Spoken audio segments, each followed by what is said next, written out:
10 quintal वर्षों में क्या होगा। नमस्कार दोस्तों, मानव जाति और हमारे प्यारे ग्रह पृथ्वी का भविष्य क्या है। कुछ शोध के बाद हमें भविष्य में अगले 1 मिलियन और 10 क्विंटिलियन वर्षों तक की घटनाओं की भविष्यवाणियां मिली। आइए अब से 1000 साल बाद इस यात्रा को एक साथ पूरा करें। भाषाओं के तीव्र विकास के कारण आज का एक भी शब्द नहीं बचा होगा। गामा सेफा पोलारिस की जगह लेता है, इसलिए अब से 2000 साल बाद हमारे पास एक नया उत्तर सितारा होगा। +8 DGC की अत्यधिक ग्लोबल वार्मिंग से बर्फ की चादरें पूरी तरह पिघल जाएंगी। ग्रीनलैंड की बर्फ पिघल जाएगी। समुद्र का स्तर 6 मीटर अधिक होगा। क्या आप जानते हैं कि 5125 माया कैलेंडर के अंत का वर्ष है और मायांश के अनुसार फिर से प्रलय का दिन। यदि हम 5125 तक जीवित रहे तो 20,000 वर्षों में चेरनोबिल अंततः सुरक्षित हो जाएगा। अब से 50,000 साल बाद नियाग्रा फॉल्स एक सड़क दूर एरी झील तक शेष 32 किलोमीटर गायब हो जाता है और झरने का अस्तित्व समाप्त हो जाता है। +2 DG सेंटीग्रेड की मध्यम ग्लोबल वार्मिंग से ग्रीनलैंड की बर्फ पूरी तरह से पिघल गई। अब से 100,000 साल बाद आपके मैकबुक का टाइटेनियम खराब होना शुरू हो जाएगा। या तो एक सुपर ज्वालामुखी या एक बड़े जलवायु परिवर्तन वाले क्षुद्र ग्रह ने संभवतः पृथ्वी को प्रभावित किया होगा। आकाशगंगा के माध्यम से पृथ्वी की गति के कारण तारे और आकाश पूरी तरह से अलग दिखेंगे। 500,000 वर्षों में आज के रिएक्टरों में खर्च किया गया ईंधन अंततः सुरक्षित होगा और एक नया वैश्विक फ्रीज होगा।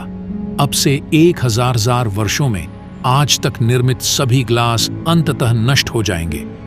गीजा में पिरामिड या माउंट रशमोर में मूर्तियां जैसी विशाल पत्थर की संरचनाएं अभी भी मौजूद हो सकती हैं। बाकी सब कुछ खत्म हो गया है।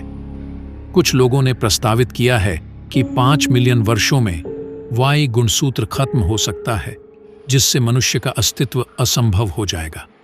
अब से 50 मिलियन वर्ष बाद अफ्रीका यूरेशिया से टकरा गया होगा, जिससे भूमध्य सागरीय बेसिन बंद हो जाएगा और हिमालय के समान पर्वत श्रृंखला का निर्माण होगा। अंटार्कटिका की बर्फ उत्तर की ओर खिसकती है और पिघलती है, जिससे समुद्र का स्तर 75 मीटर बढ़ जाता है।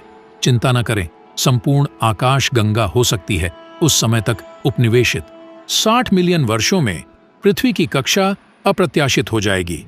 250 मिलियन वर्षों में महाद्वीप हिलना शुरू कर देंगे और एक नए महाद्वीप का निर्माण करेंगे। अब से 800 मिलियन वर्ष बाद C4 प्रकाश संश्लेषण अब संभव नहीं है और परिणाम स्वरूप बहुकोशिकीय जीवन मर जाता है। अब से 2 अरब वर्ष बाद पृथ्वी का कोर जम जाएगा और ग्रह घूमना बंद कर देगा।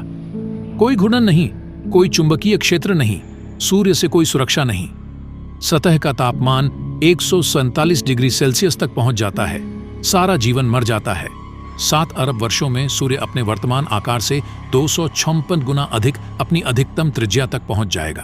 बुध, शुक्र और शायद पृथ्वी भी नष्ट हो जाएंगे और तब सूर्य कार्बन ऑक्सीजन बन जाता है सफेद बौना, जिसका वर्तमान द्रव्यमान लगभग 50% है। अब से 20 अरब वर्ष पूर्व ब्रह्मांड का एक संभावित अंत। ब्रह्मांड के विस्तार से सभी पदार्थ छिन्न भिन्न हो जाते हैं। सारी दूरियां अनंत हो जाती हैं। अब से 100 ट्रिलियन वर्ष बाद सारे तारे मर चुके होंगे। बची हुई एकमात्र वस्तुएं अवशेष सफेद बौने, न्यूट्रॉन तारे और ब्लैक होल हैं। 11 क्विंटिलियन वर्षों में यदि सूजे हुए सूर्य द्वारा भस्म नहीं किया गया तो पृथ्वी की कक्षा अंततः समाप्त हो जाएगी। सड़ गया और यह वापस सूर्य में समा जाएगा। अंत आपके विचार से पृथ्वी और मानव जाति का क्या होगा? नीचे टिप्पणी में लिखें। अगर आपको यह वीडियो पसंद आए तो थम्स अप करें और अधिक के लिए सब्सक्राइब करना न भूलें। ये देखने के लिए धन्यवाद।